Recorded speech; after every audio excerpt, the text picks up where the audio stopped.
Hey, good morning, guys. It's April 4th, which I think is Thursday. Stayed last night at Plum Orchard.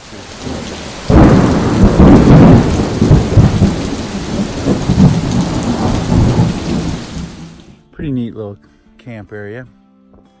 It's about 8:30 and I'm getting ready to head up the trail. Yesterday, I woke up in Hiawassee and went to the post office and went to the store, got a ride. I figured out a good way to get a ride back to the trail is to wear your backpack while you're in the grocery store, because people will just come up and say, "Hey, you need a ride somewhere?" It's like, "Yeah, I do, thanks."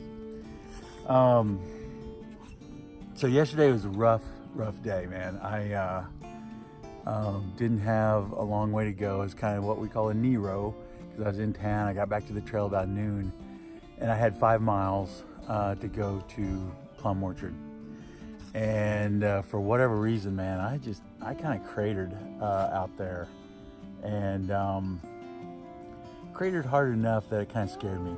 And so I made some tough decisions. That's why I went to the post office, because I sent some gear home, some stuff that I really, and all in all, it's 3 pounds, but that was a deeper cut into my stuff, So for a while, I'm going to be doing everything on my phone. So some of the stabilization's not going to be there, and I apologize for that.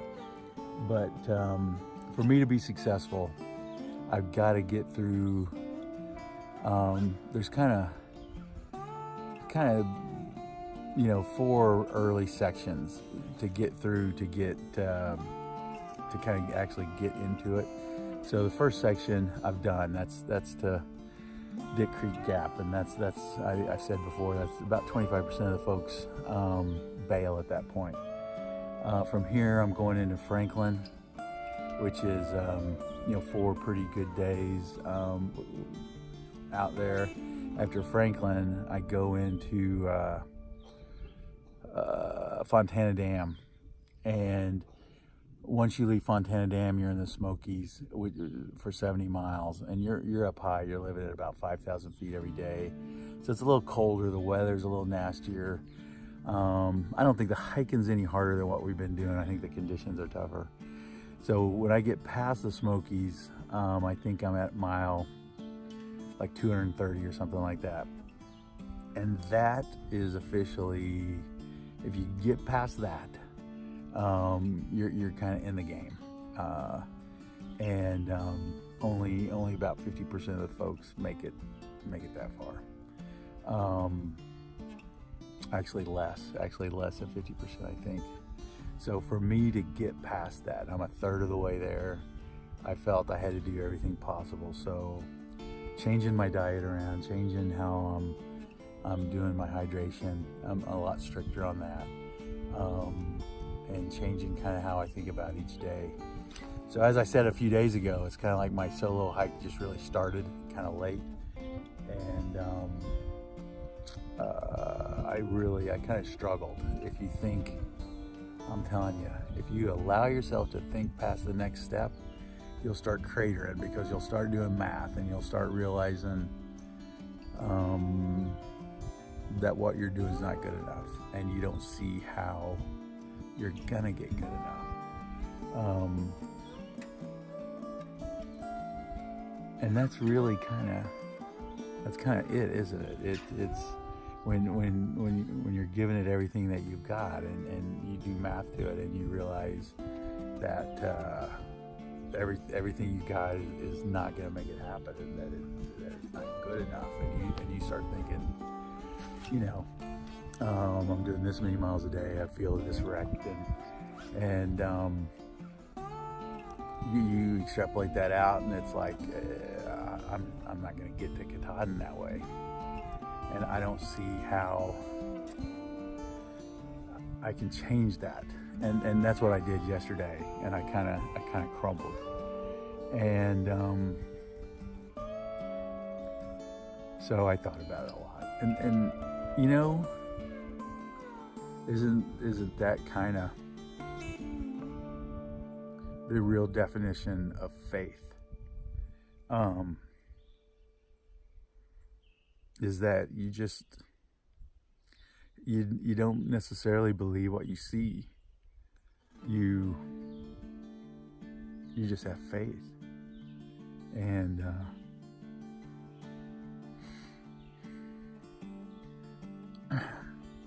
it's harder to do than to talk about.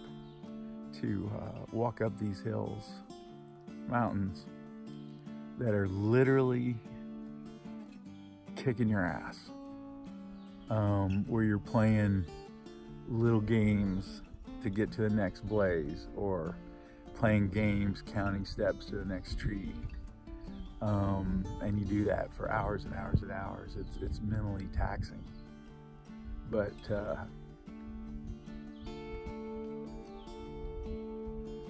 so that's walking in faith, where if you look at it logically, it can't happen. But you walk in faith knowing that it is. So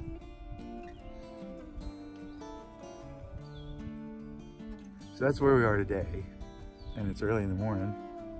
I haven't actually even started walking.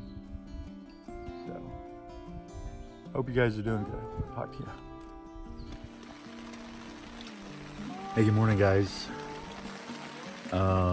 It's Friday morning, and I am sitting in my tent at Muskrat Shelter, and it's 8 o'clock, and I should be walking right now, but I think you can probably hear that it's raining. It's been raining all night, and it's just another really cold, wet night, but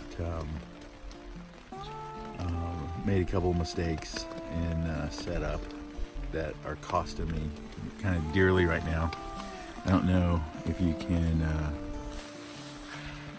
see. Let me try to. So you can see right out there that silver stake on the ground.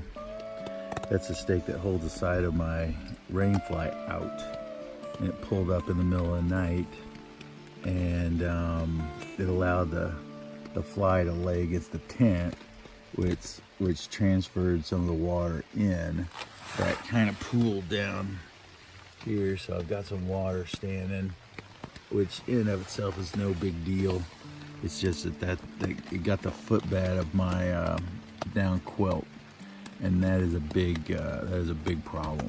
So hopefully sometime today I'll get an hour of sunshine where I can pull it out and dry it out. Just lay it out in the sun and let it dry. The trekking pole there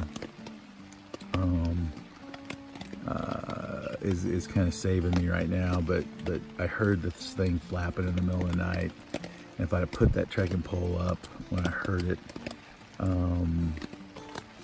it may have resolved all this, and I'm really angry that I didn't do it. So it's just one of those times where I'm at mile 81 and my bail point's 109, which is 3 pretty good days, and so you just gotta grind, man. There's no extraction, you know. You just doesn't matter how cold, doesn't matter how wet, doesn't matter if you're out of food. 109 is the number, and as soon as I get out of here, I've got 5 miles in to a shelter where I could stop if I wanted, but that turns the 3 days into 4 days, and that turns the maybe not enough food to definitely not enough food. And then I start the largest mountain climb by 1,000 feet that I've done since I've been out here. So it's Standing Indian Mountain, and then the rest of the 7 miles after that. Well, I take that back. It'd be 5 miles after that. Aren't too bad. It's almost 5 miles all the way down to where I would like to stop. I think it's called Carter Shelter. If I can get those 12 miles done a day in this rain, it'll be successful.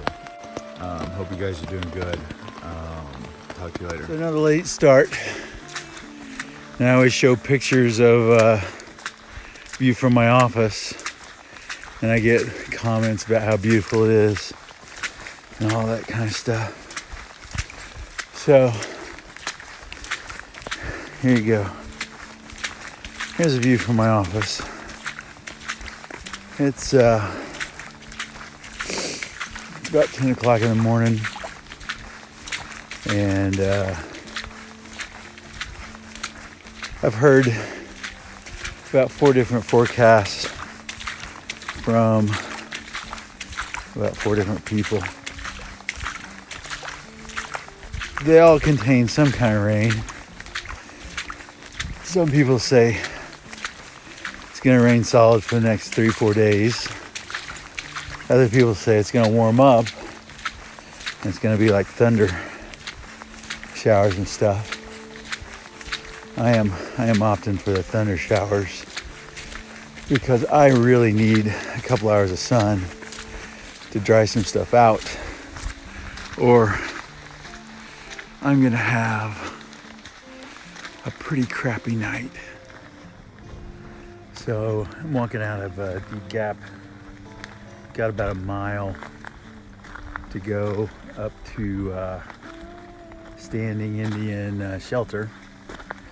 I hadn't planned on really stopping here, but I did because there were a couple people, one person here that I knew and 2 other people that I recognized from the last couple days, and all 3 of them, not related or not hiking together, just hit Deep Gap at the same time. All 3 of them through hikers leaving the trail, and I didn't put them on camera because it's not what it's about. But when I came up there, it was like, man, don't stop here, we're all leaving, it'll be bad luck. And they all went through, you know, the cold and the wet, and all their stuff's wet, and just like mine, and I watched them get in those cars, and man, it was tempting. But one of the guys leaving, who's heading back to New York, loaded me up with some calories. He asked me if I needed some food, and I just hate taking charity, but I so needed some calories that he hooked me up with a couple of Snickers and a Cliff Bar, and things like that. A little unexpected view of the day. Those people were so happy when those cars rolled up. Now, one of the girls going, it was her dad who pulled up, and he was actually heading home. He quit yesterday, and she called him this morning and said, stop, please turn around, because she just couldn't go by herself. The other girl was getting picked up by a friend, and once she saw her truck, man, she was just hollering. They're just so happy to get in that warm, dry truck.